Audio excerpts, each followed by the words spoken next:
আজ বানাবো ভাতের পরোটা। হ্যাঁ বন্ধুরা, এই পরোটাগুলো বানানোর জন্য লাগবে না কোনো রকমের আটা, ময়দা, সুজি কিংবা চালের গুঁড়ো।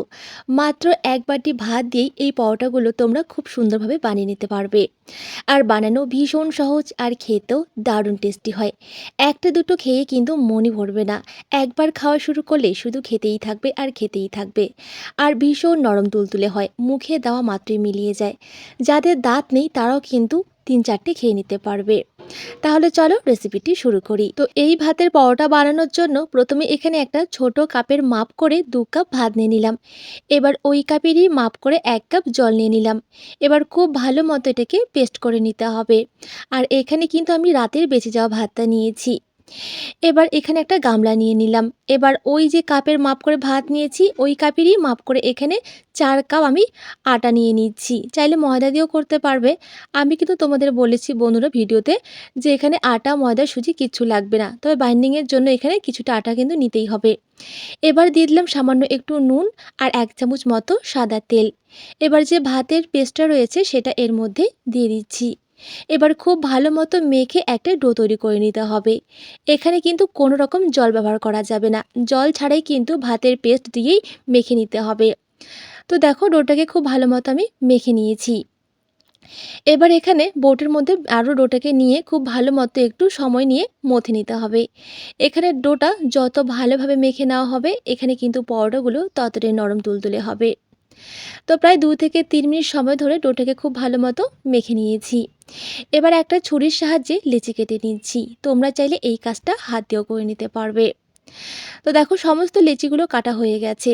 এবার হাত দিয়ে ঠিক এইভাবে একটু গোল করে নিতে হবে। তো একইভাবে সমস্ত লেচিগুলোকে এবার আমি গোল করে নিচ্ছি। আর এই পরোটাগুলো কিন্তু বন্ধুরা বানানো অত্যন্ত সহজ, তোমরা দেখেই বুঝতে পারবে। আর খেতে এতটাই টেস্টি হবে যে খেতে শুরু করলে তোমাদের কিন্তু খাওয়া শেষই হবে না, এতটাই ভালো লাগে খেতে। তারপর দেখো সমস্ত লেচিগুলোকে তৈরি করে নিয়েছি। এবার এখানে একটা লেচি আমি নিয়ে নিলাম। এবার কিছুটা দিয়ে দিলাম এখানে আটার গুঁড়ো।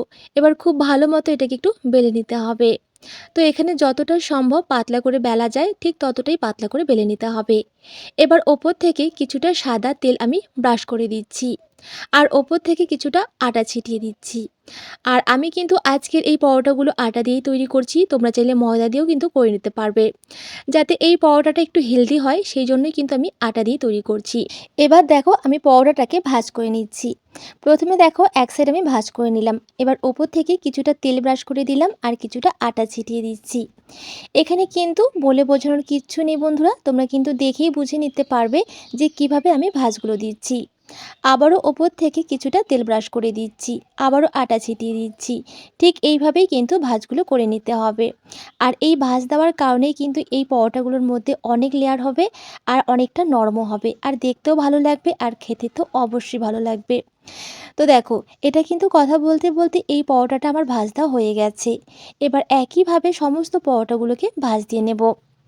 তো বন্ধুরা, এখনও যদি আমার ভিডিওতে লাইক না দিয়ে থাকো তাহলে অবশ্যই একটা লাইক দিয়ে আমার চ্যানেলটিকে সাবস্ক্রাইব করে আমার পাশে থাকার অনুরোধ থাকলো। তো দেখো আমি সমস্ত পরোটাগুলো একইভাবে তৈরি করে নিয়েছি।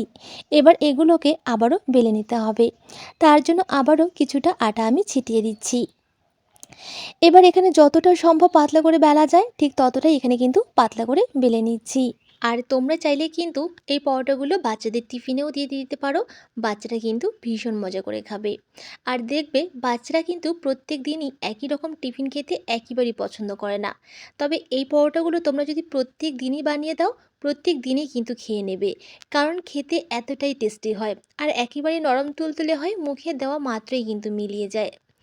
তো দেখো কথা বলতে বলতে আমি কিন্তু পরোটাটা বেলে নিয়েছি। এবার ভেজে নিচ্ছি। এবার একটা তাওয়ার মধ্যে কিছুটা তেল প্রথমে ব্রাশ করে নিয়েছি, তারপর পরোটাটা দিয়ে দিলাম। আর এই পরোটাগুলো কিন্তু একসাথেই বেলে রাখা যাবে না, একটা করে বেলতে হবে আর একটা করে ভেজে নিতে হবে। আর ভাজতেও কিন্তু খুব একটা সময় লাগে না, কয়েক সেকেন্ডের মধ্যে কিন্তু পরোটাগুলো ভাজা হয়ে যায়। এবার ঠিক এইভাবে উল্টে পাল্টে এখন পরোটাটাকে ভেজে নিচ্ছি। আর বন্ধুরা, আমরা সকালে হোক বা রাতে ভাত রান্না করার পর কিন্তু কিছুটা ভাত আমাদের প্রত্যেক দিন বেঁচেই যায়। তো সেই ভাত কী করব আমরা কিন্তু বুঝতে পারি না, অনেক সময় কিন্তু সেই ভাতগুলো আমরা ফেলেও ফেলেও দেই। তো সেই ভাত ফেলে না দিয়ে অবশ্যই আমার মতো করে একবার এই ভাতের পরোটাগুলো বানিয়ে দেখো। কথা দিচ্ছি খেতে দারুণ, দারুণ মজার হয়। না খেলে এর স্বাদ কিন্তু তোমরা কখনোই বুঝতে পারবে না। তো দেখো কথা বলতে বলতেই কিন্তু সমস্ত পরোটাগুলো আমার ভেজে নেওয়া হয়ে গেছে। আর এই পরোটাগুলো দেখে বুঝতেই পারছো কতটা লোভনীয় হয়েছে। আর এতটাই নরম হয় বন্ধুরা যে মুখে দেওয়া মাত্রই মিলিয়ে যায়। আর তোমাদের লেয়ারগুলো খুলে দেখাচ্ছি, প্রত্যেকটা লেয়ার কিন্তু খুব সুন্দরভাবে খুলে আসবে। আর যাদের দাঁত নেই না বন্ধুরা, তারাও কিন্তু একটা দুটো খেয়ে নিতে পারবে, এতটাই নরম হয় এই পরোটাগুলো।